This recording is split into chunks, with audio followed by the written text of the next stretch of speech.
وہ مزید بری ہونے کے ساتھ ساتھ ڈیفالٹ کی طرف چلی جائے۔ ایک اطلاعات یہ بھی ہیں کہ ہمارے اسمارٹ اور خوبصورت وزیر اعظم نے سعودی عرب سے ایک دفعہ پھر آئل جو ہے وہ فری یا اسے ادھار دینے کی ڈیمانڈ کی ہے، جو شاید ابھی تک منظور نہیں ہو سکتی، اور ہو سکتا ہے اگلے چند دنوں میں ریفیوز ہو جائے۔ اوورآل اگر دیکھا جائے تو اس وقت پاکستانی معیشت، اس وقت وہ کہتے ہیں نا جی ڈوبتے کو تنکے کا سہارا، وہ تنکے سے بھی بدتر حالت میں ہیں ہم، کہ ہمیں شاید وہ تنکے کا سہارا بھی نہ مل سکے۔ اس وقت ڈالر جو ہے 173 روپے اوپن مارکیٹ میں 73 روپے سے زائد کراس کر چکا ہے۔ مجھے یاد ہے کہ جب ہم نے فروری مارچ میں کہا تھا کہ ستمبر میں ڈالر 170 روپے کراس کر جائے گا تو لوگ مذاق کرتے تھے، اور خصوصی طور پر ہمارے پی ٹی آئی کے جو دوست ہیں وہ کہا کرتے تھے آپ تو ہمیشہ نیگیٹو باتیں کرتے ہیں۔ باتیں نیگیٹو کی نہیں ہیں، ہر چیز میں ہمیں نیگیٹو بنا دیا جاتا ہے، صحافیوں کو لفافہ صحافی کہہ دیا جاتا ہے،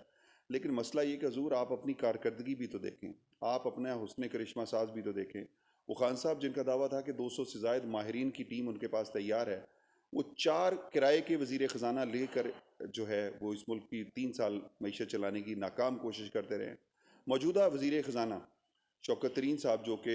ہاتھ کھڑے کر چکے ہیں ذرائع کے مطابق کہ اس وقت وہ انہوں نے معیشت کی بہتری کے لیے جو اقدامات کیے وہ ہاتھ کھڑے کر چکے ہیں، شاید اگلے چند دنوں کے وہ بھی مہمان ہیں، اور پھر اس کے بعد کسی اور نئے وزیر خزانہ کی آمد متوقع ہے، اور ہو سکتا ہے کہ اسد عمر کو ہی وزیر خزانہ شاید دوبارہ بنا دیا جائے۔ لیکن وہ اسد عمر، وہ جو چیمپئن جو کہ اپوزیشن میں بیٹھ کے پیٹرولیم مصنوعات کو 40 روپے تک بیچنے کی کوشش کر رہے تھے، وہ آج 127 روپے سے زائد کی پر خاموش کیوں ہیں؟ وہ تمام پی ٹی آئی کے لوگ جو دھرنے میں 68 روپے پیٹرولیم مصنوعات کی قیمتوں پر ناچتے تھے کہ جناب یہ دھرنا جو ہے ہم اس لیے دے رہے ہیں کہ ہماری عوام کو لوٹا جا رہا ہے، تو کیا آج پاکستان کی عوام کو 127 روپے کا لیٹر پیٹرول دے کر لوٹا نہیں جا رہا؟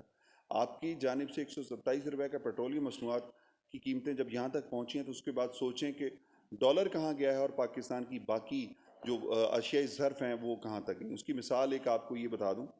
کہ ہارون حسن فتح جو کہ میرے ایک دوست ہیں، ماہر معیشت ہیں، انہوں نے 2019 میں کہا تھا کہ چینی کی قیمتیں 90 روپے سے اوپر چلی جائیں گی، اور ابھی بھی انہوں نے اس سال کے آغاز میں کہا تھا کہ چینی کی قیمت 110 سے 20 روپے میں فروخت ہوگی چینی۔ اس وقت چونکہ نومبر میں کریشنگ سیزن شروع ہو جائے گا، چینی ہماری موجود ہوگی۔ آج بھی پی ٹی آئی کے ایک جو منسٹر ہیں ان کے جو ہے فیکٹری پہ چھاپا پڑا ہے، اور 2.5 لاکھ سے زائد چینی کی بوریاں وہاں سے برآمد ہوئی۔ اسی طرح پی ٹی آئی کے جتنے بھی دیگر اور جو بھی چینی مافیا ہے، شوگر مافیا ہے، ان کے ہاں یہ سٹاکز موجود ہیں، لیکن مارکیٹ میں نہ دینے کی وجہ سے وہ چینی جو ہے اس وقت عوام کو مہنگے داموں فروخت ہو رہی۔ یوٹیلٹی سٹورز پر جو چینی 74 روپے کلو فروخت کی جا رہی تھی، الحمدللہ موجودہ حکومت اور وزیر اعظم کے نوٹس لینے کے بعد اس وقت وہ 85 سے 90 روپے کلو میں فروخت ہو رہی۔ یوٹیلٹی سٹورز کی چھوڑیں، عام مارکیٹ میں اس وقت چینی جو ہے 110 روپے کلو تک فروخت ہو رہی۔ ہم یہ نہیں کہتے کہ یہ حکومت غلط ہے، حکومت کی پالیسیاں غلط ہیں، ان غلط پالیسیوں کا نتیجہ یہ ہے کہ اس وقت چینی جو 110 روپے کلو بک رہی ہے، یہ دسمبر سے جنوری میں 130 روپے کلو تک چلی جائے گی، کیونکہ ناقص پالیسیوں اور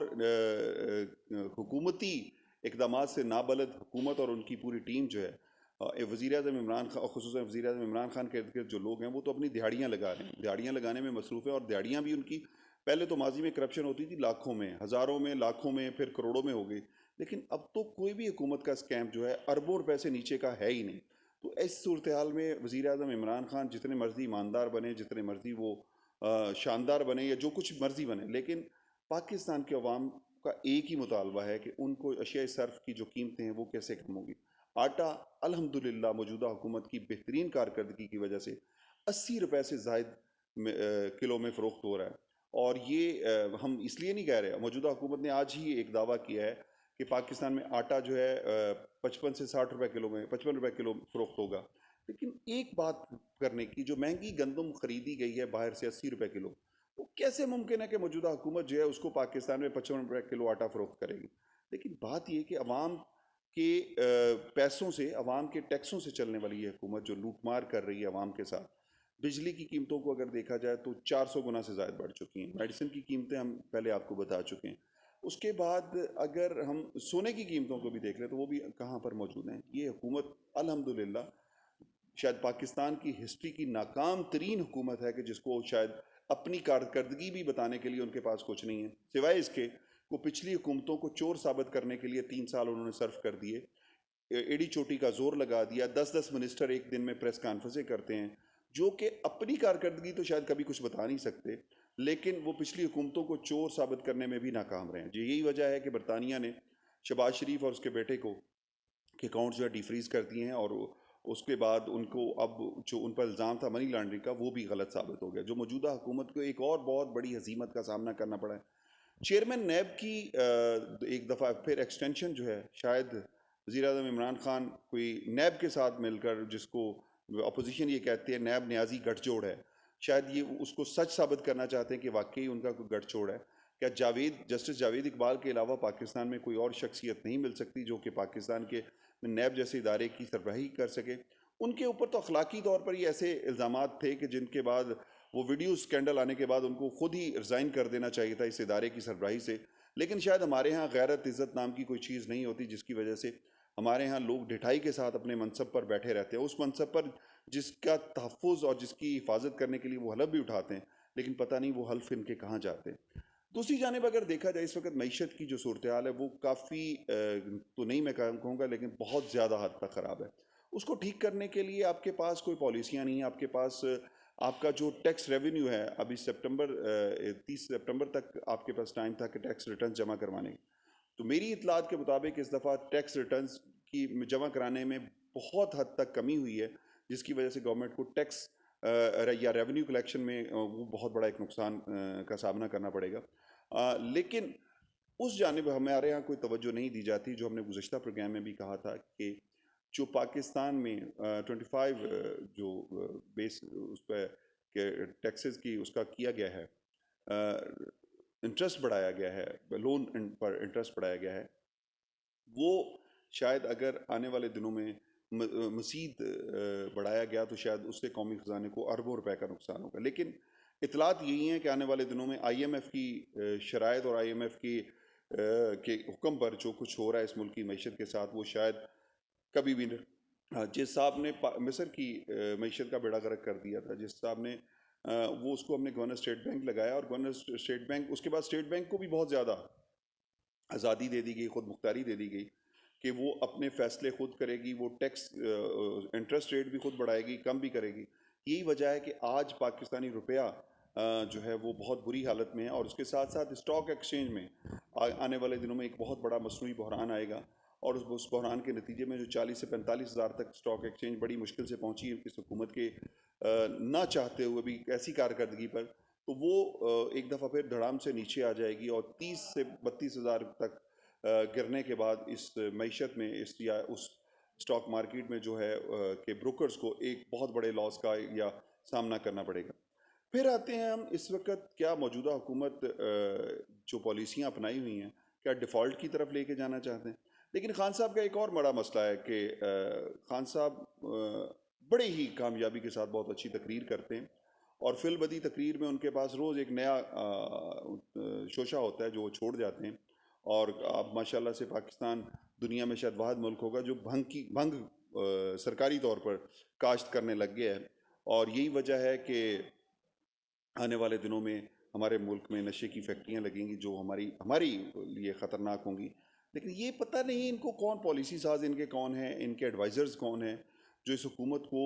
روز ایک نیا ان سے کام کروا کے اس حکومت کی ذلت کا باعث بنتے ہیں۔ تو کم از کم عمران خان جیسا جو کہ اپنے آپ کو آکسفورڈ کا پڑھا لکھا کہتے ہیں، جو سپورٹس میں 3 PhDs کے برابر ان کا تجربہ ہے، اس کے باوجود پاکستان کی کرکٹ الحمدللہ اس کا بھی بیڑا غرق ہو چکا ہے، اور یہ میں الحمدللہ اس لیے نہیں کہہ رہا، الحمدللہ اس لیے کہ وہ ان کے پاس کچھ اور ہی نہیں ہے۔ ہمیں تو شرم آتی ہے کہ اس وقت پاکستانی پاسپورٹ کی جو حالت پوری دنیا میں کر دی گئی ہے، اور جس پاسپورٹ کو عزت دلانے کے لیے عمران خان صاحب آئے تھے، تو وہ شاید اب بہت برے حالات ان کے ہر وعدے اور دعوے کے الٹ ہو چکے ہیں، اور یہی وجہ ہے کہ غلط پالیسیوں کے نتیجے میں پاکستانی معیشت اس وقت اس حالت میں آ چکی کہ شاید ہم اس کو وینٹیلیٹر پہ بھی نہیں ڈال سکتے، وینٹیلیٹر سے بھی کام گزر چکا ہے،